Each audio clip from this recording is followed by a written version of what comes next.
Je vous propose maintenant de laisser la parole à Tugdual Derville, donc un autre co-initiateur du courant pour une écologie humaine. Tugdual Derville qui est fondateur d'une association qui s'appelle À Bras Ouverts, une association donc qui rassemble le temps d'un week-end ou de court séjour de jeunes adultes de 18 à 35 ans et des jeunes porteurs de handicap. Alors Tugdual Derville, lui aussi, a écrit un bon nombre d'ouvrages, dont je ne vais citer que ceux qui parlent d'écologie humaine, c'est comme ça. Le temps de l'homme pour une révolution de l'écologie humaine, paru en 2016 aux éditions Plomb. 67 recettes de bonheur, l'écologie humaine en action, paru en 2018 aux éditions de l'Emmanuel. Et toujours chez le même éditeur, en 2020 cette fois, nouvelle recette de bonheur, 71 actions d'écologie humaine. Alors Tugdual, si tu étais d'accord, je te propose de faire un pont entre tout ce qu'on a entendu et tout ce que ça fait jaillir en termes d'écologie humaine telle qu'on essaye de la vivre et de l'encourager. Je vais m'appuyer sur une phrase qui était un leitmotiv de Gilles Héard Dubreuil pendant les 6 mois qui ont précédé sa mort et où il savait bien que cette issue était la plus envisageable. Il ne cessait de nous répéter, il faut passer d'un monde d'objets à un monde de relations. D'un monde d'objets qu'on possède, qu'on accapare, un monde de relations qu'on entretient, qu'on protège, qu'on reconnaît bien sûr. Passer un monde d'objets à un monde de relations, c'est aussi renoncer à traiter l'autre, et comme c'est difficile de ne pas le faire, en objet qu'on instrumentalise, qu'on manipule, qu'on utilise uniquement pour le profit supposé qu'il peut nous apporter, etc. Donc c'est un chemin, effectivement, de conversion. J'ai pensé récemment à un objet qui est intéressant, parce qu'il faudrait savoir, je regarde par exemple c'est mon smartphone, est-ce que c'est un objet qui me met en relation, ou est-ce que c'est un objet qui m'obnubile? Bon, chacun peut se poser la question, les deux, mon général. Donc la question, c'est aussi comment on vit nos objets.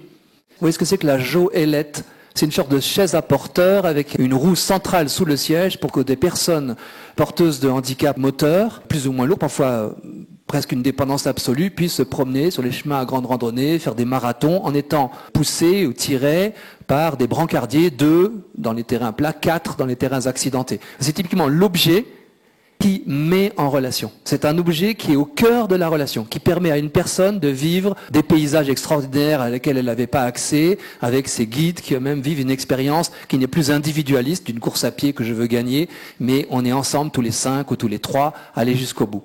J'ai pensé à cet objet pour ici illustrer les piliers qu'on s'est choisis dès le démarrage du courant pour une écologie humaine, avec Gilles, le commun, créer du commun. Ne cesser de créer du commun, de mettre des choses qui sont trop égotiques ou individualistes dans du commun. Je lis un livre, je le partage. Il passe dans la bibliothèque du commun. Deuxième critère, la vulnérabilité. Cet être humain qui va être le cœur de notre préoccupation, je le reconnais, vulnérable, ayant un besoin d'une protection qui va être une façon aussi pour moi de dire que toute l'humanité mérite cette protection, y compris moi-même dans le temps où j'aurai besoin d'une protection encore plus grande que celle dont j'ai déjà besoin aujourd'hui. Et puis le troisième critère qu'on s'est donné, c'est le critère de la bienveillance, non pas une bienveillance molle, mais veiller au bien. Voilà, être des veilleurs du bien. Et vous le voyez, commun, vulnérabilité, bienveillance sont des critères positifs. Ce n'est pas des critères de résistance, c'est des critères de construction d'une société.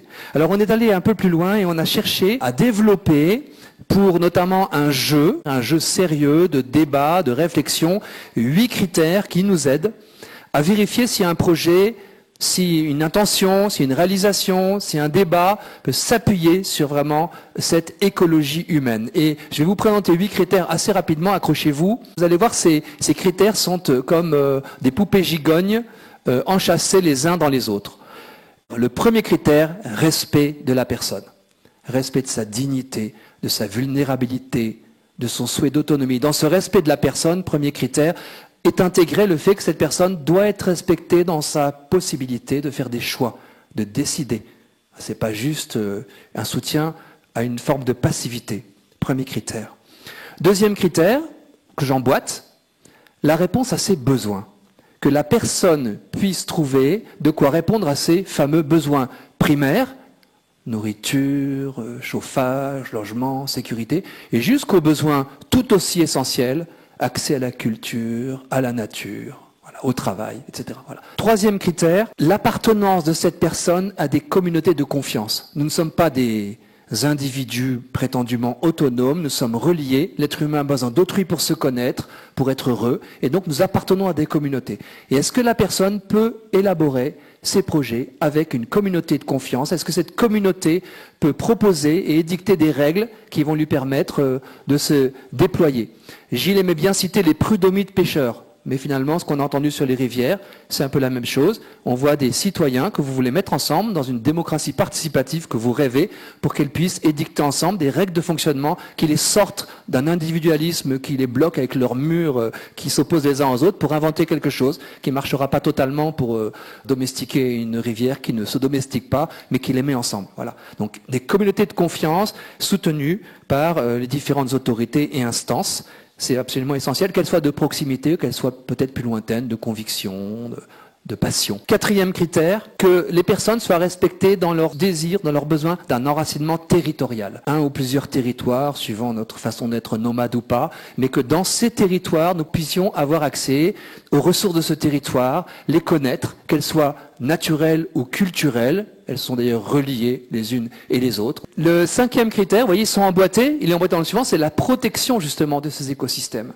Ces écosystèmes qui nous émerveillent doivent être protégés, pas seulement pour nous-mêmes ici et maintenant, même si c'est le début, mais également pour nos enfants, petits-enfants, arrière-petits-enfants, les générations futures, qu'on leur lègue cette biodiversité extraordinaire, et aussi, on le sait, pour les hommes de l'autre bout du monde qui dépendent désormais de nos modes de vie, de nos modes d'action. Donc il y a une sorte d'extension du domaine de la solidarité à mesure que l'homme acquiert de la puissance.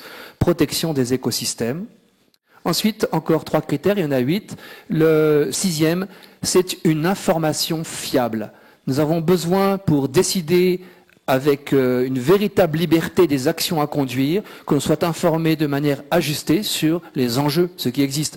Je ne vais pas nous faire de la peine, mais la pandémie a été l'occasion de voir que nous avions énormément de mal à nous dépatouiller dans les informations contradictoires qu'on a reçues, et beaucoup s'en sont trouvés assez déprimés. Donc on a besoin d'informations qui soient fiables, justes, multiples, éventuellement contradictoires, pourquoi pas, mais pour pouvoir vraiment tracer et donner du sens à ce qu'on fait. L'avant-dernier critère, c'est le soutien institutionnel. Que les institutions, sur leurs différentes strates, puissent nous apporter le soutien nécessaire à nos projets.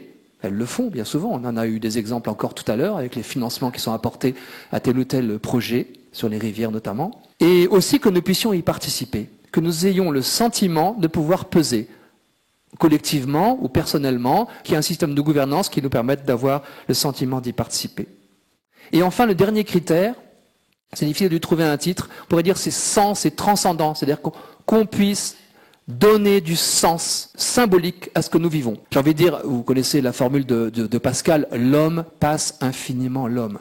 Donc on ne peut pas être satisfait de choses au ras de la terre, il faut cette dimension de transcendance qui peut être spirituelle, qui peut être religieuse ou autre.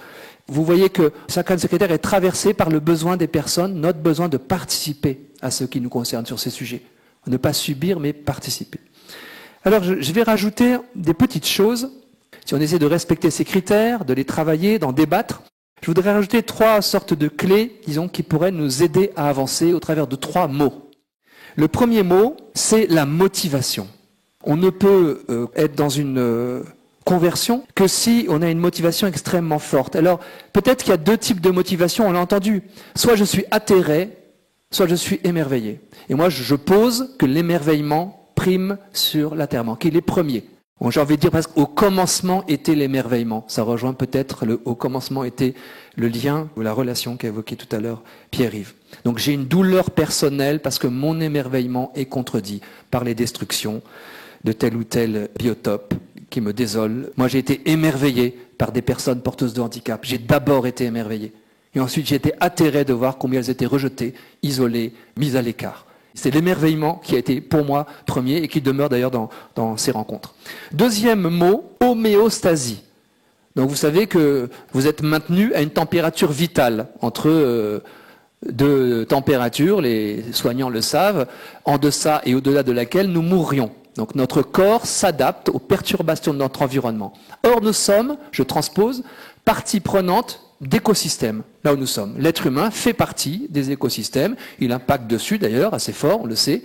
Eh bien, l'homéostasie, c'est ce qui permet à un système, un écosystème, de trouver son équilibre au-delà des perturbations qui sont causées.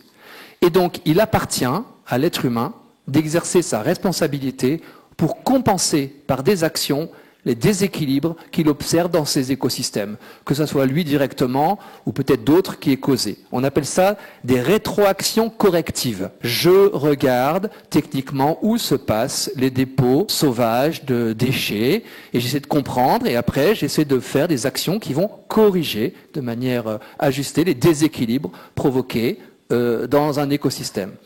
Et donc, cette idée d'homéostasie, c'est-à-dire de système qui retrouve sans cesse son équilibre, peut nous motiver à produire des actions qui transforment, sans ce qui ne vont pas revenir en arrière. On ne va pas revenir à l'époque, je ne sais pas, de la lampe à huile, mais on va trouver des systèmes pour rééquilibrer, sans cesse rééquilibrer, ce qui est une façon peut-être plus positive, de réguler au fond. Voilà. Un exemple type, c'est les milieux ouverts ont largement disparu depuis que les grands herbivores ne piétinent plus les forêts. Donc si on laisse faire, les forêts envahissent nos écosystèmes et les milieux ouverts arbustifs où vivent des tas d'espèces qui en dépendent disparaissent, eh bien l'être humain compense cela en faisant du broyage, en refaisant des clairières, en garantissant qu'il y a un certain nombre de milieux ouverts où toutes ces espèces qui sinon disparaîtraient peuvent prospérer.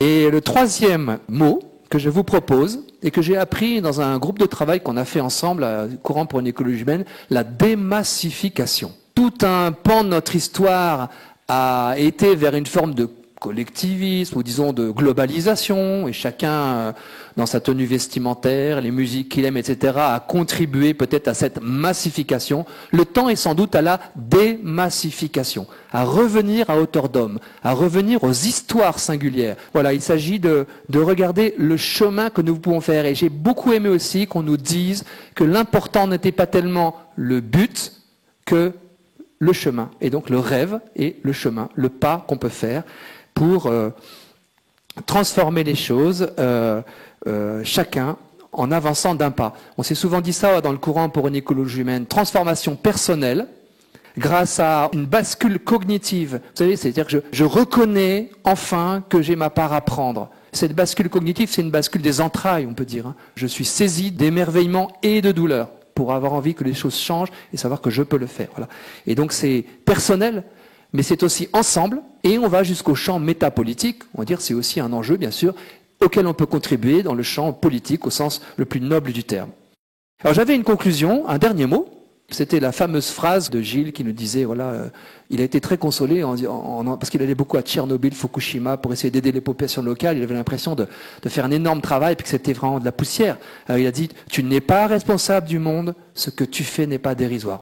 Vous avez peut-être entendu cette formule, solution fondée pour la nature. On le voit dans le Nord, inondation, on fait des digues, ou alors on fait des terrains, des zones où on espère que la nature elle-même, par un système plus équilibré, prenne soin de ces débordements naturels des fleuves. Et moi j'ai envie de dire, ce sera mon mot, solution fondée sur la nature humaine. Solution fondée sur la nature humaine. C'est-à-dire que si nous cherchons des solutions qui soient véritablement propres à célébrer l'humanisme dont nous a parlé Pierre-Yves, eh bien, c'est des solutions qui tiennent compte de cette nature humaine. Un être humain à respecter, un être humain dont les besoins doivent être respectés, un être humain qui agit au sein de communautés de confiance, un être humain qui s'enracine dans des territoires, qui les protège, les écosystèmes sans lesquels il ne peut survivre et dont il a besoin au plan à la fois personnel, culturel et spirituel. Un être humain qui est informé de manière équilibrée pour pouvoir poser des choix vraiment libres, un être humain qui est soutenu par des institutions, qui y contribue, et un être humain qui peut donner du sens aux événements qu'il traverse. Je vous remercie.